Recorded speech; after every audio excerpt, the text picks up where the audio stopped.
पाकिस्तान में इंसाफ और एहतसाब का मयार हालात और ताल्लुकात के साथ बदलता रहता है। सियासी मौसम और हालात अगर आपके हक में हो तो कानून का हथौड़ा नरम पड़ जाता है, लेकिन अगर सियासी हालात आपके खिलाफ हो और ताकतवर हलकों से ताल्लुकात कशीदा हो तो इंसाफ का यही हथौड़ा कहर बनकर टूट पड़ता है।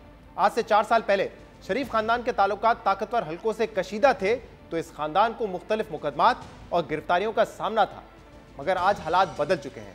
जहां पहले अदालतों के बार बार बुलाने के बावजूद मुल्क वापस ना आने पर असासे और जायदादें मुंजमद होती थी, मफूर और इश्तिहारी करार दिया जाता था, वहां अब मुल्क वापस आए बगैर ही अदालतों से फौरी रिलीफ मिल रहा है। आज से 4 साल पहले नैब ने शहबाज शरीफ खानदान के खिलाफ आमदन से ज्यादा असासों और FIA ने मुबैना मनी लॉन्ड्रिंग और जाली TT केसेस बनाए थे।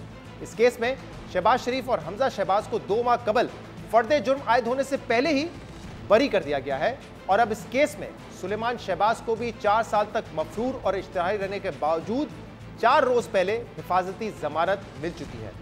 7 दिसंबर को सुलेमान शहबाज ने हिफाजती जमानत के लिए इस्लामाबाद हाईकोर्ट से रुजू किया और 2 हफ्ते की जमानत की दरख्वास्त दी, जिसके अगले ही दिन इस्लामाबाद हाईकोर्ट के चीफ जस्टिस आमिर फारूक ने सुलेमान शहबाज को 13 दिसंबर तक की हिफाजती जमानत दे दी और अब नैब और FIA को उनकी गिरफ्तारी से रोक दिया गया है।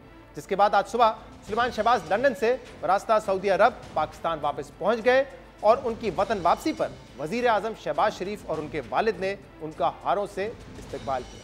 नैब ने 4 साल पहले अक्टूबर में सुलेमान शहबाज को आमदन से ज्यादा असासों के केस में तलब किया था, मगर पेशी से सिर्फ 3 रोज पहले वो लंदन रवाना हो गए। उसके बाद जून 2020 में FIA की मुबैना मनी लॉन्ड्रिंग केस में लाहौर हाई कोर्ट ने सुलेमान शहबाज को मफरूर करार देकर उनके नाकाबिले जमानत वारंट गिरफ्तारी जारी किए।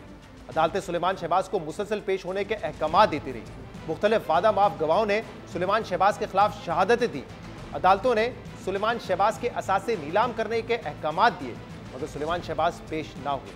लेकिन PDM की हुकूमत आने के बाद सियासी हालात बदलने लगे और अब सुलेमान शहबाज की कानूनी मुश्किलात भी खत्म होती नजर आ रही। शहबाज शरीफ खानदान के खिलाफ मुबैना मनी लॉन्ड्रिंग का केस एक ऐसा मामला है जिसका जवाब देने से यह खानदान मुसलसल कतराता रहा है और जिम्मेदारी एक दूसरे पर डालता रहा है। FIA ने इस केस में शहबाज शरीफ और हमजा शहबाज से सवालात किए तो दोनों ने जवाब देने के बजाय सारी जिम्मेदारी ये कहकर सुलेमान शहबाज पर डाल दी कि सारे कारोबारी मामलात सुलेमान देखते हैं। लेकिन दिलचस्प बात यह कि सुलेमान इन सवालों के जवाब देने के लिए पाकिस्तान में मौजूद ही नहीं थे और इस हवाले से हम अपने प्रोग्राम्स में नून लीग के सामने ये सवाल रखते रहे हैं कि ये तो शरीफ खानदान की फिर हिकमत अमली हुई कि जो मुल्क में होगा वो जवाब नहीं देगा और जिसने जवाब देना है वो मुल्क से बाहर रहेगा। शहबाज शरीफ को और हमजा शहबाज को FIA ने तलब किया, सवालात पूछे और सवाल ये पूछा कि जो रमजान शुगर मिल के मुलाजमीन हैं उनके अकाउंट में 25 अरब रुपए कहां से आए। शहबाज शरीफ का जवाब था कि कारोबारी मामलात मैं नहीं देखता, सुलेमान शहबाज देखता है, उनसे पूछें।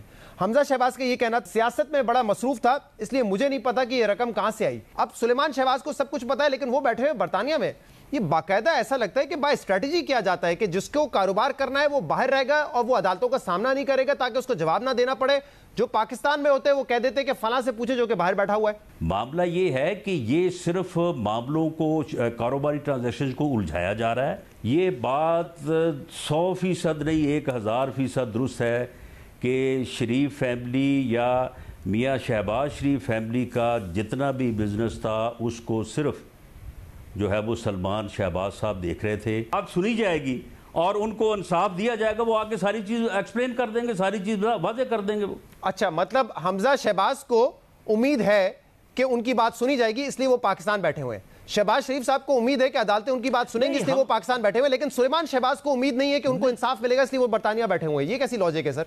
अगर शहबाज शरीफ यहाँ पे बैठे हैं तो वो इसलिए नहीं बैठे कि उनकी बात सुनी जाएगी, वो तो इस उम्मीद पे हैं कि मेरे साथ जुल्म नहीं होगा, मेरे खिलाफ गलत मुकदमा, तो यही उम्मीद करके सुलेमान शहबाज भी वापस आ जाए ना। अगर मामलात सिर्फ कारोबारी मामलात हैं तो सुलेमान शहबाज वापस आए। शहबाज शरीफ और हमजा शहबाज इस केस से जुड़े मामलात पर लाइल्मी जाहिर करके जिम्मेदारी सुलेमान शहबाज पर डालते रहे, मगर सुलेमान शहबाज को जब अदालतों के नोटिस मिले तो उन्होंने ना जवाब दिए ना अदालतों में पेश हुए। और जब शाहजेब खानजादा ने अपने प्रोग्राम में सुलेमान शहबाज से जाली TTs और मुबैना मनी लॉन्ड्रिंग से मुतालिक सवालात पूछे तो सुलेमान शहबाज जवाब देने से कतराते रहे। ये हुकूमती इल्जाम है कि 1.3 बिलियन रुपीस में से 99% आपके रिवर्स रेमिटेंसेस और TTs के जरिए पैसे आए हैं। वो मैंने FBR को दे दिए। तो सुलेमान साहब इस शो में भी बता देना, जब आप कह रहे हैं अगर आप एक कॉम्पिटेंट बिजनेसमैन हैं, जाली इल्जामात जाली को काउंटर करके आप ये तो नहीं कह सकते कि जाली इल्जामात हैं, आप ये भी तो बताएंगे कि नहीं इसका काउंटर ये है। आप बताएंगे नहीं कि आपने रमजान शुगर मिल से क्या कमाया, आपने चिकन फीड के बिजनेस से क्या कमाया, आप पावर में गए तो आपने क्या कमाया, कुछ तो बताना पसंद करेंगे या कुछ नहीं बताएंगे? मैं वक्त का ज़िया समझता हूं। आपने देखा कि किस तरह सुलेमान शहबाज ये कहते रहे कि ये सब झूठे इल्जामात हैं, लेकिन उन्होंने कोई जवाब नहीं दिया।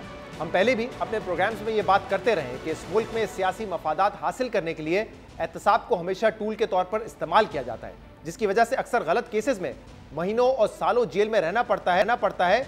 तो दूसरी तरफ अक्सर मजबूत और जायज़ केसेस भी मंतकी अंजाम तक पहुंचने के बजाय धरे के धरे रह जाते हैं, और इस केस को भी इसकी एक मजबूत मिसाल कहा जा सकता है। FIA ने नवंबर 2020 में सुलेमान शहबाज समेत खानदान के दीगर अफराद के खिलाफ ये केस दर्ज किया था। 13 दिसंबर 2021 को 7 वॉल्यूम्स का 4300 सफ़ात पर मबनी चालान जमा करवाया था। 20 बेनामी अकाउंट होल्डर्स और 66 गवाहान को भी इसका हिस्सा बनाया गया था, जिसके बाद लाहौर की खुसूसी अदालत में तकरीबन 2 साल तक ये केस चलता रहा और लटकता रहा। रवां साल 28 फरवरी से 7 सितंबर तक के दरमियान शहबाज शरीफ और हमजा शहबाज के खिलाफ फर्द जुर्म की कार्रवाई कम से कम 9 बार मौखिर की गई, और फिर शहबाज शरीफ वजीर आजम बन गए। इस केस के प्रोसिक्यूटर और तहकीकाती अफसर तब्दील हो गए, और फिर अक्टूबर में लाहौर की खुसूसी अदालत के जज एजाज अहसन ने फर्द जुर्म आयद होने से पहले ही ये केस उड़ा दिया। जबकि अब लंबे अरसे तक मफरूर रहने के बाद सुलेमान शहबाज भी इंसाफ की तलाश में मुल्क वापस आ गए।